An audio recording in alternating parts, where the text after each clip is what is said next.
Hey guys, welcome back to Atheist Bible Study number 11, Jacob's Flocks Increase. So last week, Jacob married two of his cousins who also happen to be sisters, and they had a bunch of babies. Between them and their maidservants, they had 12 kids altogether, and we ended with Rachel asking God to bless her with one more son after she finally has her first son, Joseph. Today we're going to finish chapter 30 with the next story, Jacob's Flock Increases. Now, Jacob goes to Laban and he tells him that he doesn't want to be there anymore. He wants to go home. He wants to take his wives and his kids and go home. Laban asks Jacob to stay because God has blessed Laban through Jacob, and I guess he doesn't want to lose the blessings that God's giving him, so he asks him to stay, and he says, name your wages. Genesis 30, 31 through 33 says, don't give me anything, Jacob replied, but if you will do this one thing for me, I will go on tending to your flocks and watching over them. Let me go through all your flocks today and remove from them every speckled or spotted sheep, every dark-colored lamb, and every spotted or speckled goat. They will be my wages, and my honesty will testify for me in the future. Whenever you check on the wages you have paid me, any goat in my possession that is not speckled or spotted, or any lamb that is not dark-colored, will be considered stolen. So Laban agrees to Jacob's wages, and he takes all of the spotted and speckled goats and the dark-colored sheep, and he gives them to his sons, and he puts a 3-day journey between himself and Jacob. I don't really know why he did that or what that was about. That's all it said about that, but he did, and so that's what happened. Now, the next part of the story is kind of stupid because it completely goes against everything that we know about biology and science in general. Jacob takes some sticks or branches or something from some trees, and he carves some stripes in them so that the white part of the sticks is showing through the dark part, and they're striped. And he puts them in the water things that the animals drink out of so that the animals will be looking at them while they mate, because I guess apparently they mate while they're drinking water or something, I don't know. But he takes the sticks and he puts the strong animals in front of the sticks when they mate, so that they have speckled and spotted and dark-colored goats and sheep. And then the weak ones, he doesn't put the sticks in front of them when they mate. So, in this way, Jacob manipulates the animals so that he has all of the strong animals and Laban is left with all of the weak ones. It's just kind of, silly. It's ridiculous. We know that it doesn't matter what you're looking at. When you have sex, it's not gonna affect what your baby looks like. I feel like that would kind of be like trying to make yourself have a black baby, like if you're white, by having sex in the dark. That's how stupid that sounds to me. Just put sticks in front of animals and decide what they look like when they're born. It doesn't work.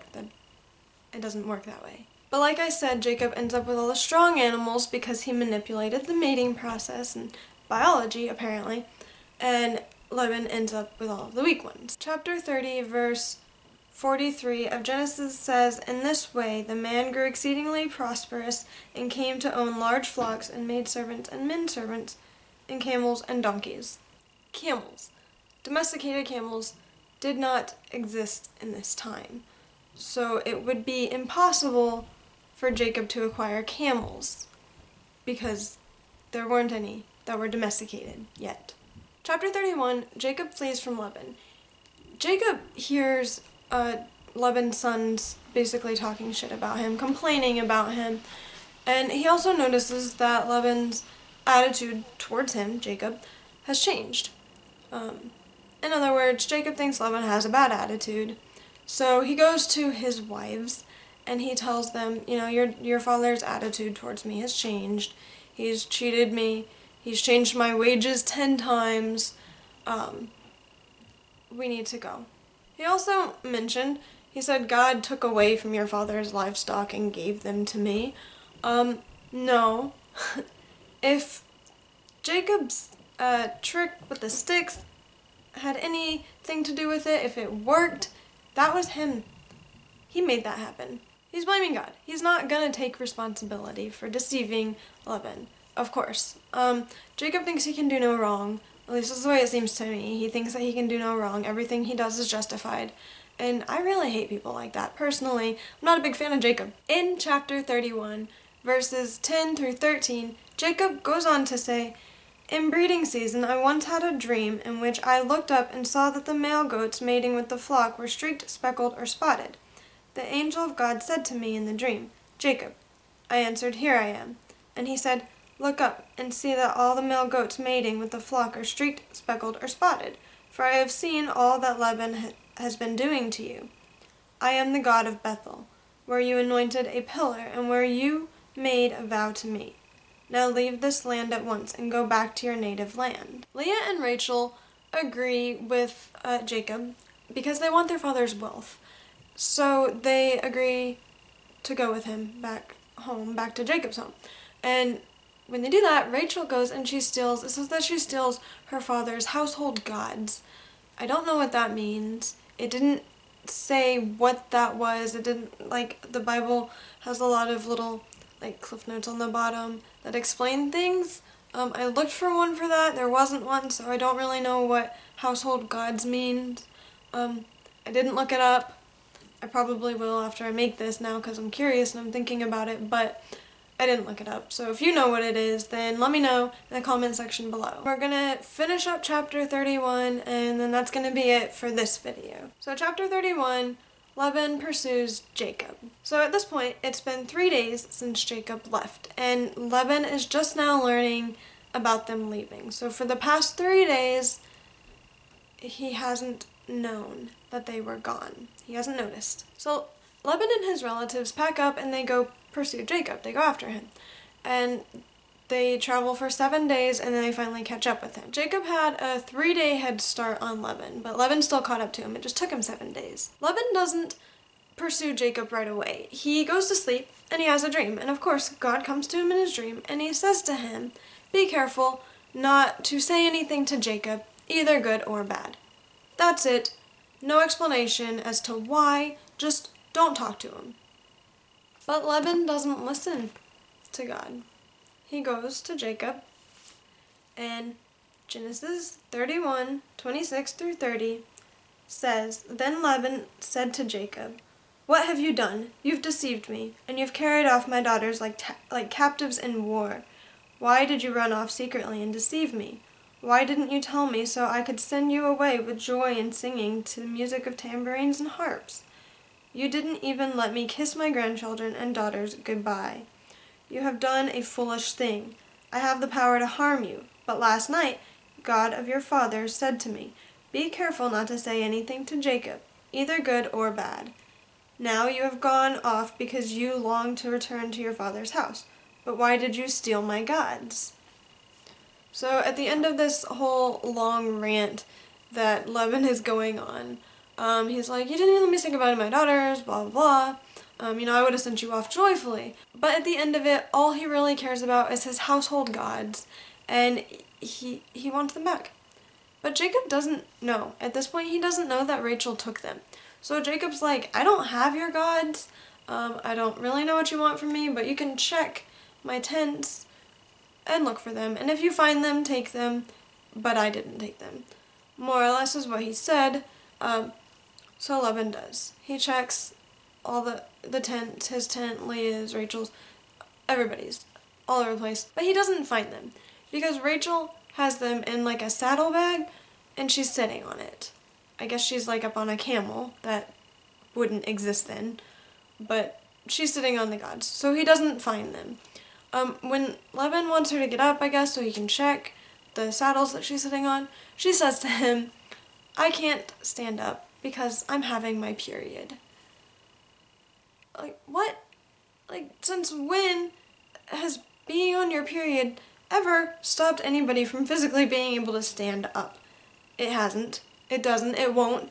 It's stupid. That doesn't make any sense. And that he bought it is ridiculous because it doesn't work that way. I've never been unable to stand up because I was on my period. It just doesn't happen that way. That's not how they work. I'm going to kind of paraphrase this next part. Jacob says, more or less, "I've worked for you for 20 years. After everything I've done for you, what more do you want from me?" And Laban's like, "Well, all this is mine. These are my flock. These are my daughters. They're my grandchildren. But I want to make a covenant with you." So they agree to make a covenant. Jacob gets a stone and he sets it up like a pillar like he did in Bethel. And then he tells them, like the other people, to go get more stones, and they make a heap of stones. Laban says, "This heap is our witness. Remember, if you mistreat my daughters or get any more wives, God is also a witness, and he's watching you. So don't." Then Laban says, "Here's the heap. You stay on your side of it, I'll stay on mine, and let's not hurt each other. And we'll let God be the judge between us." I think that sounds like a pretty good idea. Why don't you just go your separate ways and let God judge you, because you guys clearly can't get along. You clearly can't communicate very well. Like, your communication is just awful. So I think that's probably for the best, that you just part ways. Let that heap just divide you. Heap of stones. I don't know, I think it's silly that they're using a heap of stones as like a barrier between them, because I'm picturing a small like pile of pebbles. It's probably a really huge pile of like really big rocks, but I'm picturing a small pile of pebbles on the ground. It's like whenever kids share a bedroom and they like put tape across the floor, and they're like, "You stay on your side of the bedroom and I'll stay on mine." I think my sisters and I did that once. It didn't really work out very well because the door to get out was on her side of the room.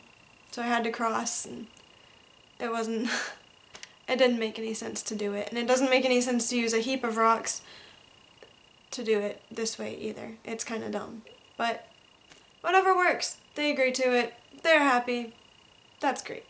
Moving on. So Jacob offers a sacrifice, and then they have dinner and they spend the night. Early the next morning, Laban gets up and he kisses his daughters and his grandchildren, and he blesses them, and he leaves. And that's it. Like, all of that, pretty much for nothing. I mean, if you think about it, if Jacob would have just gone home and Laban would have just left him alone, they would have had the exact same outcome. They would have gone their separate ways and not harmed each other. But Laban came after Jacob just to make sure that that would happen, I guess. I'm not entirely sure why that whole story even happened. I don't know, because it seems really, really pointless. And I can't figure out any way that this could possibly mean anything. But that's all I have for today, so I hope you enjoyed it. It wasn't super exciting, but you know, a lot of these Bible stories aren't going to be, because there's a lot of stuff in the Bible that's just really boring, doesn't make sense, and has absolutely no bearing on the rest of the story whatsoever. For example, the information we had about Lot and his daughters still hasn't come into play yet. I have a feeling Lot's probably long gone by now, since he was around when Abraham was around, and Abraham is gone. Lot's probably gone too. So that whole story, it didn't matter. It was just a story, just because, just in case you wanted to know. Thanks for watching this video. Come back next week and we're going to talk about Jacob and Esau finally coming face to face with one another again. The last time we saw Esau, he wanted to kill Jacob. So we're going to find out what happens with that. Is he over it? Is he still angry? Is he going to try to kill him? I don't know. I haven't read it yet. So we'll find out next week. Remember, if you like my videos, share them and subscribe to my channel if you haven't already. In my last video, I also mentioned that I had a subscribe button. I said it was on the left-hand side of the screen. I gestured with my hand.